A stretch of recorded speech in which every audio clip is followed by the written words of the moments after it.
everyone, and welcome to a very special segment of Let's Talk Weekly.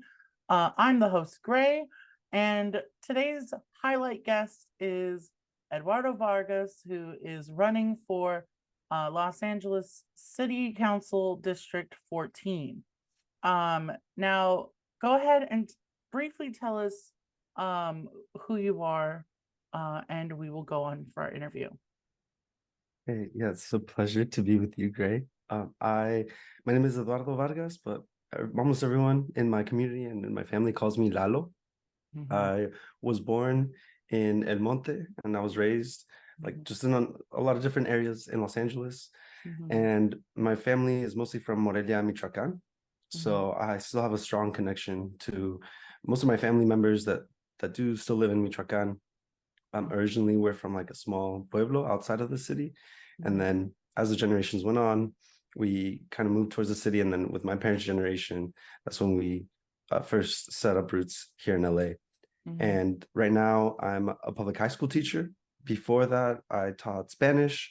I taught English. I taught English in Mexico, actually, before. I was a first responder. I was an EMT firefighter for 2 years when I was in college in Ohio.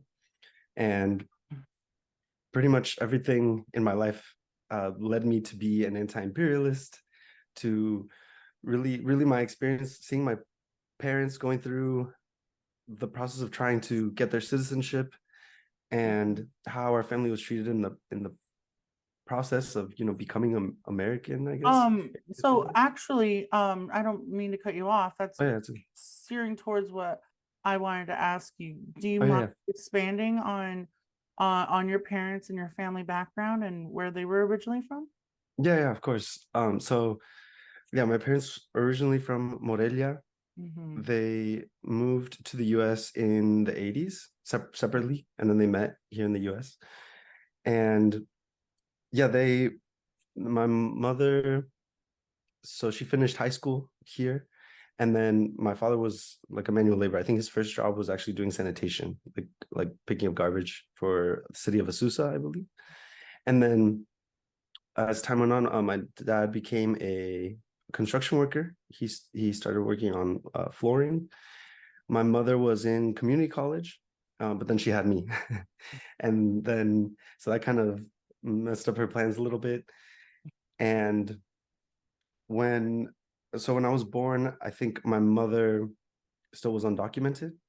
And so they were still going through the process of trying to get their citizenship. So were your parents ever involved politically, or did they have strong political beliefs? And if so, were they ever part of political organizations? Not that I'm aware of. I think my parents were mostly focused on getting to the US to, find better opportunities. I mean, with my mom, it wasn't even her choice. It was her parents. She was still too young, so she was brought to the US. And with my grandfather, he was actually an active union member in Mexico. Oh, nice. So when he was organizing in his union, he got blacklisted in the state of Michoacan, and he couldn't find a job anywhere. So that's what prompted the move for his family to the US. Wow. But as far as so he kind of doesn't like being political anymore because of that. And then my mother and father, they mostly have been focused on just providing for their family. I think the most they ever did that was politically active was in 2006. I believe there was like a day without an immigrant. And I believe they might have participated in that, but I was too young to remember. So go ahead and describe the community that you grew up in. You mentioned a little bit. So when I was really young, we were in El Monte and San Dimas, and I mean, the first house that we lived in was a house with like a bunch of other families. And so me and my parents had a room, which was like kind of nice compared to some of the other families where they were like living like maybe two families in like the living room and stuff. Wow. As time went on, I think we sort of started to get a little bit of upward mobility. My parents got a mobile home when I was a child, and then my brother was born, and just our community wasn't necessarily immediately in our surrounding because again we were also constantly moving. Our community was mostly other people from Michoacan or from Mexico that we had connections with, and that stretched as far as like going all the way to Fontana and then all the way to like South Central and Long Beach. Mhm. So it's really kind of like a wide network. It's hard to really say that there was like one physical Yeah. area that my family claimed as like their community. But school was always really important to us. So my school community was always closest to me. I'm glad you bring that up, Mhm. because my next question is about school. So you're an educator. What was Mhm. school like for you? Did you like it? Was it hard? Like, what was that like? It was definitely difficult. I think from a very young age, like I think an uncommonly young age, I realized the level of sacrifice that my parents had put in to for me to like be in the US. And they would always say things like, well, you know, you have your papers, you speak English, so any opportunity that we didn't have, you can definitely have it. You know, you have it all basically. We're giving you like this boost to start your life. And I definitely took that very seriously. So I Mhm. put a lot of pressure on myself in school, even from like fourth or fifth grade. Like I was like a perfectionist. And I think that made it hard for me. But at the same time, I did enjoy school and I was always like a leader, like a student leader all the way Oh, through what high did you do school. in school? That was my next question. Yeah, in high school, that was when I was always like in student government, in clubs and athletics, Mhm. orchestra. My Yay, parent, arts. yeah, my mom wanted to make sure that I was well-rounded. She went a little bit That's so harder on me, cool. yeah, than on my other siblings. So It's I always the was like, youngest that yeah. like I'm the first one to graduate high school Mm, and like go to college and stuff. So like I feel that. mm. Well, yeah, no, I'm the oldest, but yeah, I think there Oh, was a oh, I lot thought of, you were the youngest. My bad. no, it's okay. There was a lot of pressure on me to like succeed and be like, you know, the first one to go to Hmm. college. And so thankfully, because I was always low income, I qualified for like things like free and reduced lunch and also qualified for like subsidies for all of these extracurriculars. So we took advantage of Mm. those. And the area where we finally settled was Claremont, which Mm. is kind of going towards the Inland Empire right next to Pomona. Yeah. And it's interesting. Claremont's an interesting place because I think in a lot of people's minds it's very like ritzy, but there's all kinds of people. It's like Yeah. there's working class people, middle class people, and then there's also very wealthy people, and everyone sends their kids to public schools. So we're all Yeah, it's kind of a that is melting pot. true. I that's kind of what I like about Claremont as well. But um, so did you have like any memorable teachers? Like anything that like influenced you to even become a teacher? I think when I was in high school, I was in the middle of like teenage angst, and I didn't necessarily want anything to do with the educational system as a job. I didn't think I would be a teacher. But at the same time, I remember thinking like I could do this job better than some of my teachers. Mm. Then there was the other teachers that were really inspiring. I had one teacher, he taught French. He actually unfortunately passed away Oh, in my sorry. senior year, but he was really eccentric and his It's methods were just really inclusive. yeah, it is always the French teachers, you Yeah. know. No, one of my favorite teachers taught French as well. So let's talk about, work. Like, did you have any jobs during your teen years or like and if so, like doing what? Or like what you talked about how, your parents are very labor oriented. Like what was that like for you personally?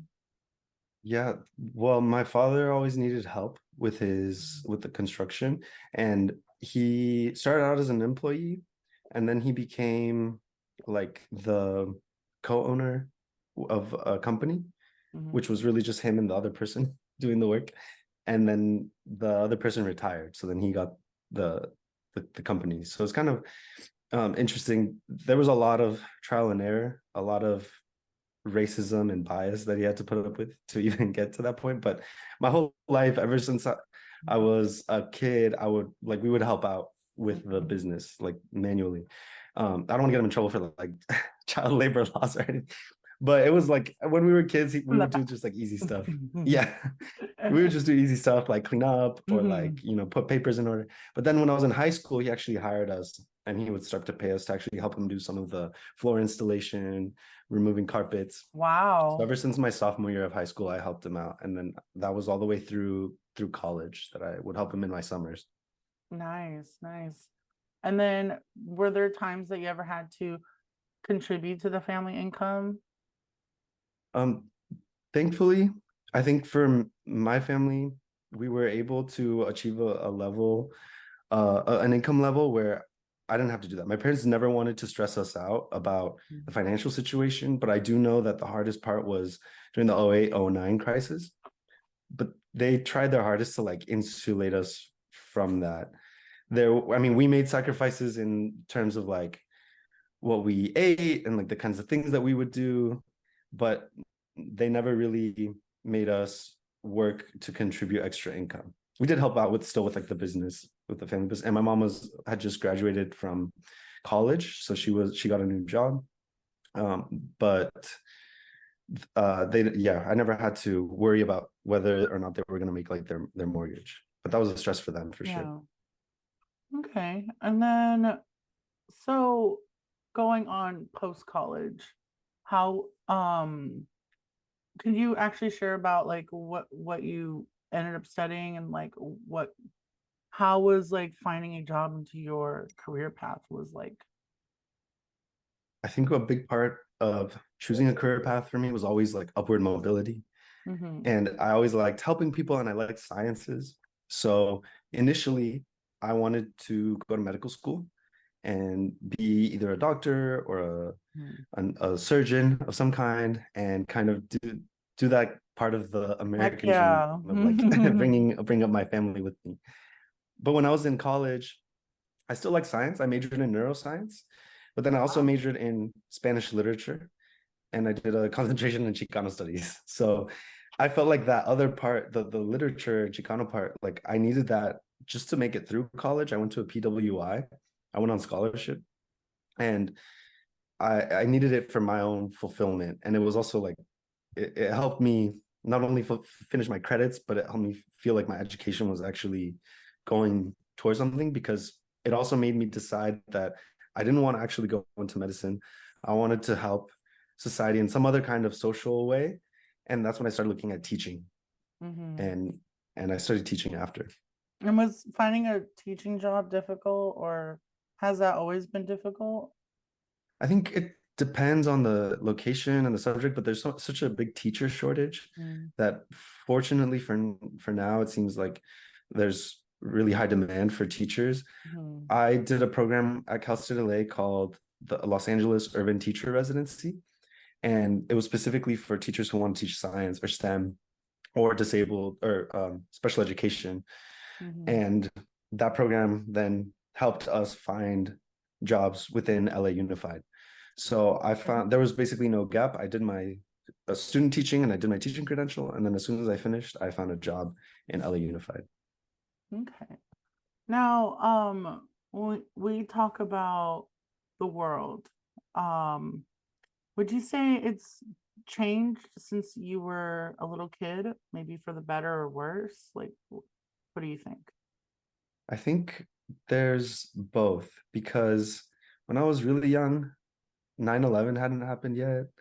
And I mean, it's honestly a little bit before my time, that time period, but I think, I mean, I would hope that everyone's childhood was like as innocent as mine. But, I think things definitely shifted for us after 9/11. Things shifted again during the Bush years and during the Obama years. So like, I think there's been both a rise in the oppressive systems in the world, and there's also been a rise in the strengthening of the resistance to those oppressive systems. Like there's so much more discussion about inclusivity. I can notice it in my education, in whether it was high school, college, or beyond. And so I think that we're in a much different position than we were like immediately after 9/11, but then at the same time, these powers that control things in the world that are contributing to the oppression of our people are kind of doubling down at the same time. All right. So we mentioned about your candidacy running for LA City Council. You're running as a socialist, and you briefly touched base on how you view the world. Now, in the terms of identity politics, what comes to your mind?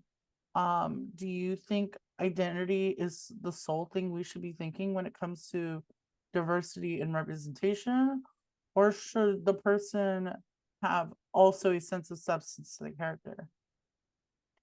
I think we definitely have to be cautious and make sure that we're emphasizing the latter, the character of the person, what they stand for, what they're willing to fight for. Because especially I'm thinking of the context of Los Angeles, if we were to focus purely on representation, that was proportional to the population.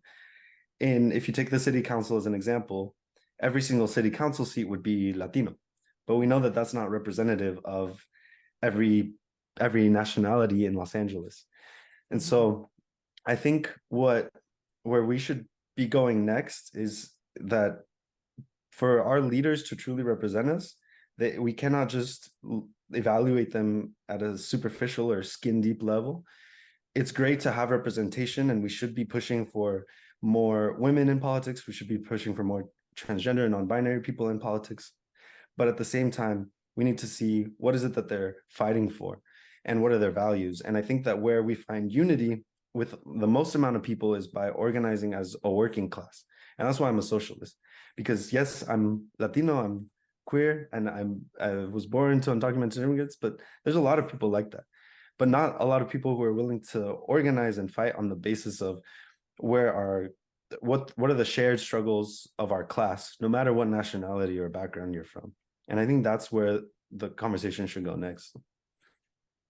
Well, that's great. Thank you so much, Eduardo.